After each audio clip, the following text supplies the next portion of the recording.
আসসালামু আলাইকুম রহমতুল্লাহি আবরাকাতু। আলহামদুলিল্লাহ ওসসালাতু ওয়াসসালামু আলা রাসূলিল্লাহ বাদ।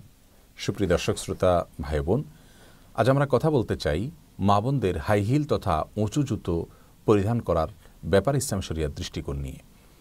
আমরা জানি ইসলামী ফিকহের একটি মূলনীতি হলো আল আসলু ফিল আশিয়া ই আল ইবাহা, অর্থাৎ মানুষের সাধারণ জীবনাচারের ক্ষেত্রে ইসলামী শরিয়ার দৃষ্টিকোণ হলো মানুষের জন্য সব কিছুই ইসলাম অনুমোদন করেছে, বৈধতা দিয়েছে, যতক্ষণ পর্যন্ত সে বিষয়ে কোনো প্রকার নিষেধাজ্ঞা কোরআন এবং হাদিস দ্বারা প্রমাণিত না হবে।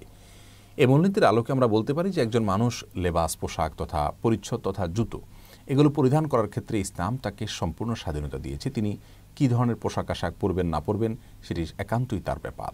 শুধুমাত্র তাকে লক্ষ্য রাখতে হবে তার সে পোশাক আশাক পরিধান করার ক্ষেত্রে, জুতো পরিধান করার ক্ষেত্রে ইসলামী শরিয়ার কোনো নিষেধাজ্ঞা যেন লঙ্ঘন না হয়, কোনো মূলনীতির বরখেলাপ যেন না হয়। আজকাল মা বোনরা যে সমস্ত হাই হিল তথা উঁচু জুতো পরিধান করে থাকেন, এসব জুতোর মধ্যে আমরা কয়েকটি বিষয় দেখি অত্যন্ত পরিষ্কারভাবে। তার প্রথমটি হলো যে অনেক মা বোন এ সমস্ত হাই হিল পরিধান করে থাকেন এই উদ্দেশ্যে যে আল্লাহ রাব্বুল আলামিন তাকে যতটা উচ্চতা দিয়ে সৃষ্টি করেছেন, এ সমস্ত উঁচু জুতো পরিধান করে তার সে স্বাভাবিক উচ্চতার চাইতে তিনি অনেক বেশি উঁচু এবং লম্বা, এই জিনিসটি জাহির করার প্রবণতা এবং উদ্দেশ্য নিহিত থাকে, যা সুস্পষ্ট রূপে এক ধরনের প্রতারণা। দ্বিতীয়ত, হাই হিল তথা উঁচু জুতো পরিধান করে চলাফেরা করার ক্ষেত্রে শরীরের কোনো কোনো অঙ্গ প্রত্যঙ্গ অত্যন্ত দৃষ্টিকটুভাবে প্রকাশিত হয়ে যায়। সেই সাথে চলাফেরার যে স্বাভাবিক স্টাইল সেটা অনেকটা বিকৃত হয়ে দৃষ্টিকটু এবং অশোভন পর্যায়ে দেখা যায় এবং অন্যের দৃষ্টি অত্যন্ত স্বাভাবিকভাবে তার দিকে আকৃষ্ট হয়ে যায়। আল্লাহ রাব্বুল আলামিন কোরআন কারীমের সূরা নূর ইরশাদ করেছেন, ওয়ালা ইয়াদরিবনা বিআরজুলিহিন্না লিউলামা মা ইউখফিনা মিন জিনাতিহিন্না। মেয়েরা যেন এমনভাবে চলাফেরা না করেন যেভাবে চলাফেরা করার কারণে তাদের পা তারা সজোরে পদাঘাত করেন এবং যার ফলে তাদের সৌন্দর্য প্রকাশিত হয়ে যায়। এভাবে যেন চলাফেরা না করেন। হাই হিল জুতো পরিধান করে চলাফেরা করলে এই আয়াতের অনেকটাই লঙ্ঘন হয়ে যায়। তৃতীয়ত, আমরা জানি যে হাই হিল জুতো পরিধান করে চলাফেরা করাটা অনেকটা রিস্কি থাকে, কারণ আমরা জানি অনেক মা বোনরা এ সমস্ত জুতো পরিধান করে চলাফেরা করতে গিয়ে পা মচকে পড়ে গেছেন, আঘাতপ্রাপ্ত হয়েছেন, দুর্ঘটনার শিকার হয়েছেন। আর কোরআনে কারীমে আল্লাহ তাআলা বলেছেন, ওয়ালা তুলকু বিআইদিকুম ইলা তাহলুকা, তোমরা নিজেদেরকে ধ্বংসের দিকে ঠেলে দিও না।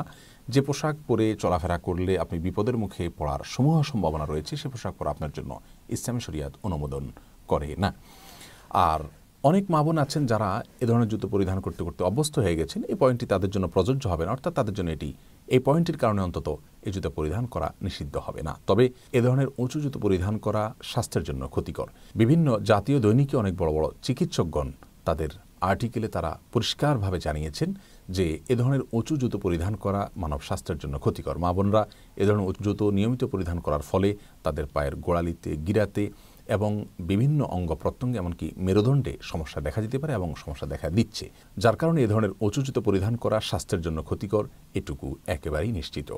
এসব বিষয়গুলোকে মাথায় রেখে বিশ্বের বড় বড় পণ্ডিত ওলামা একরাম এই ধরনের জুতো পরিধান করাকে নিষিদ্ধ বলে ঘোষণা করেছেন।